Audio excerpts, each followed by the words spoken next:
Bonjour à tous, j'espère que vous allez bien. Enfin, on se retrouve sur cette chaîne. Vous voyez que c'est un nouveau cadre, j'ai un nouveau bureau parce que j'ai déménagé. Je commence tout juste à avoir à nouveau un petit peu de temps pour vous faire des vidéos. Je vous garantis pas que je vais pouvoir garder le rythme. Je pense que j'aurai un rythme de croisière à nouveau au cours de la première ou de la deuxième semaine de septembre.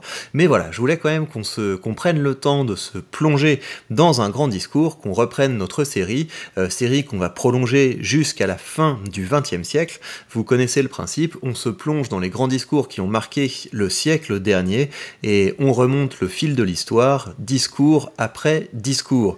Le discours que je voulais vous lire aujourd'hui, c'est un discours que l'on doit à Aristide Briand et c'est un discours qui illustre le climat intellectuel de l'entre-deux-guerres. Donc vous savez que la Première Guerre mondiale a été une sinistre boucherie et au lendemain de ce traumatisme, on a eu un regain d'espoir pour la sécurité collective. Donc vous savez que c'est la grande époque de la société des nations, avec pour objectif de pouvoir régler les conflits entre États sans devoir en passer par la guerre. Et l'apogée de ce moment, c'est probablement le pacte Briand-Kellogg, un pacte qui a été scellé dans le grand salon de l'horloge du Quai d'Orsay le 27 août 1928. Et à l'occasion de la signature de ce pacte, par lequel de grandes nations s'engageaient à renoncer à la guerre comme moyen politique, Aristide Briand nous a offert un beau discours dans lequel nous allons nous plonger maintenant. Je ne crois, messieurs, dépasser la pensée d'aucun de vous en affirmant que l'événement de ce jour marque une date nouvelle dans l'histoire de l'humanité. Pour la première fois, sur un plan général, accessible à toutes les nations du monde, un congrès de la paix fait autre chose que de régler politiquement les conditions immédiates d'une paix particulière telle qu'elle résulte en fait des décisions de la guerre. Pour la première fois, sur un plan général et absolu, un traité véritablement consacré à l'institution même de la paix, inaugurant un droit nouveau, dégagé de toute contingence politique, pose des prémices au lieu de conclusion. Quelle est donc, en définitive, la conception nouvelle qui constitue la caractéristique du pacte contre la guerre? Pour la première fois à la face du monde, dans un acte solennel engageant l'honneur de grandes nations, ayant toutes derrière elles un lourd passé de lutte politique, la guerre est répudiée sans réserve en tant qu'instrument de politique nationale, c'est-à-dire dans sa forme la plus spécifique et la plus redoutable, la guerre égoïste et volontaire. Alors, il y a deux choses que je trouve intéressantes dans ce discours. La première, c'est la précision de la langue. Vous voyez que ce sont des termes qui sont choisis, et pourtant c'est fluide, donc on a un bon mix entre de la fluidité et de la précision. L'autre chose, c'est au niveau de la structure de ce texte. Là, il y a quelque chose que je vous conseille d'emprunter quand vous avez à présenter un projet, quand vous avez à présenter une mesure, ou même quand vous avez à présenter un produit. C'est une bonne idée d'attaquer comme Aristide Briand le fait ici, car ce qu'il fait, c'est qu'il explique pourquoi c'est nouveau, comment ça marche. Et ça, c'est un plan de discours tout simple, mais c'est très efficace. Ça permet vraiment de mettre ce que vous avez à proposer sur un piédestal. Donc encore une fois, pourquoi c'est nouveau, comment ça marche. On continue. Considéré jadis comme de droit divin et demeuré dans l'éthique internationale comme une prérogative de la souveraineté, une pareille guerre est enfin destituée juridiquement de ce qui constituait son plus grave danger, sa légitimité.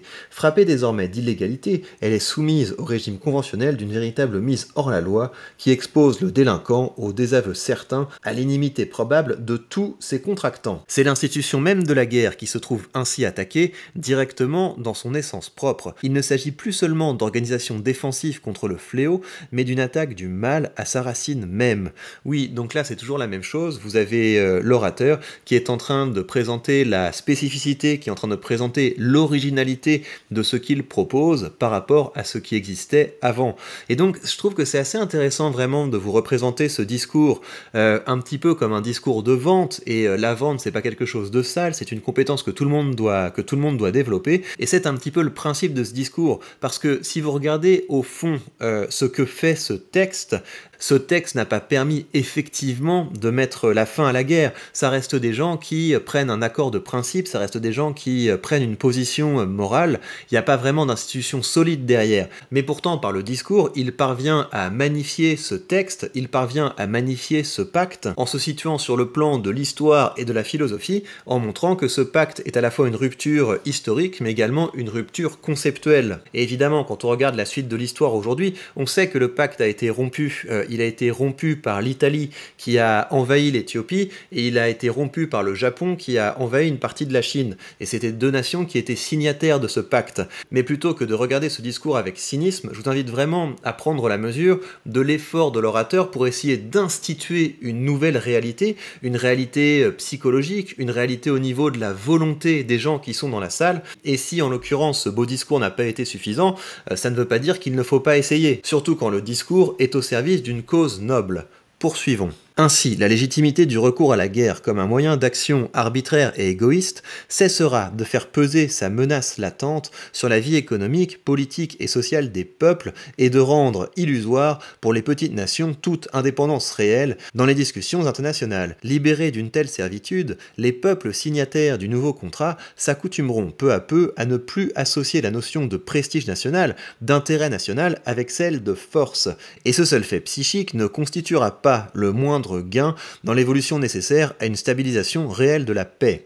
Ce pacte n'est pas réaliste, il manque des sanctions, mais est-ce bien du réalisme, celui qui consiste à exclure du domaine des faits les forces morales dont celles de l'opinion publique? En fait, l'État qui affronterait la réprobation de tous ses contractants s'exposerait au risque positif de se voir former peu à peu et librement contre lui une sorte de solidarité générale dont il ne tarderait pas à sentir les redoutables effets. Et quel est le pays signataire du pacte que ses dirigeants prendraient la responsabilité d'exposer à un tel danger? La loi moderne d'interdépendance des nations impose à tout homme d'État de prendre à son compte cette parole mémorable du président Coolidge: une action de guerre en tout lieu du monde est une action qui porte préjudice aux intérêts de mon pays. C'est très intéressant ce qu'il fait ici. Vous voyez donc dans la lignée de ce que je vous disais juste avant, il est vraiment en train d'essayer de créer une réalité psychologique. Parce qu'au fond, il n'est pas naïf, Aristide Briand. Il sait bien que ce pacte manque d'instruments coercitifs. Et partant de ça, il essaie de travailler à un autre niveau, celui de la morale et celui de l'opinion. Et au niveau qui est le nôtre, celui des simples citoyens, et à l'époque qui est la nôtre, à savoir une époque où nous avons accès à des réseaux sociaux, eh bien il est possible d'acquérir une véritable influence et il est possible de créer de véritables événements en travaillant sur ces niveaux de l'opinion et sur ce niveau de la volonté du public. Cette universalité que réalise déjà la conception du pacte, on peut dire que dans l'application aussi, elle existe virtuellement, car les dispositions manifestées par de nombreux gouvernements nous autorisent dès maintenant à considérer comme beaucoup plus large qu'elle n'apparaît ici la communauté spirituelle des États représentés moralement à cette première signature.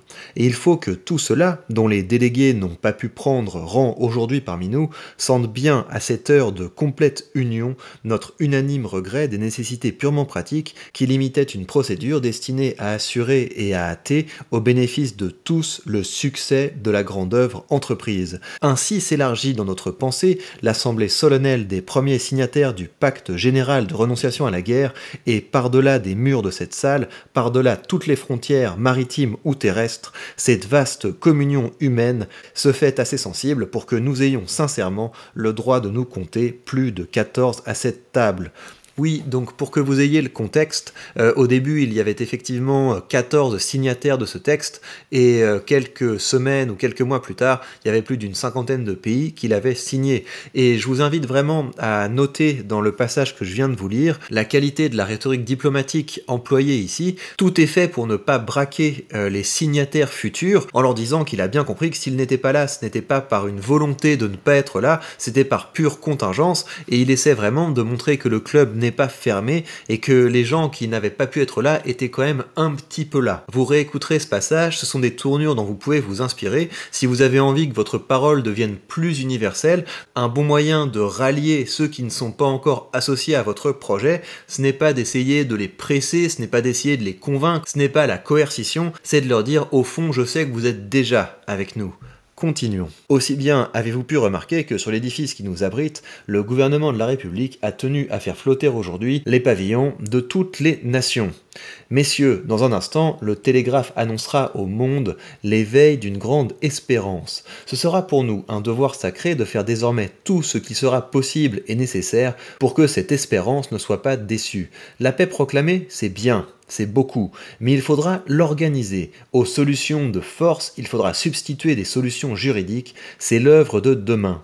À cette heure mémorable, la conscience des peuples épurés de tout égoïsme national s'efforce sincèrement vers des régions sereines où la fraternité humaine puisse s'exprimer dans le battement d'un même cœur. Cherchons une commune pensée où recueillir notre ferveur et notre abnégation. Il n'est pas une des nations ici représentées qui n'ait versé son sang sur les champs de bataille de la Première Guerre.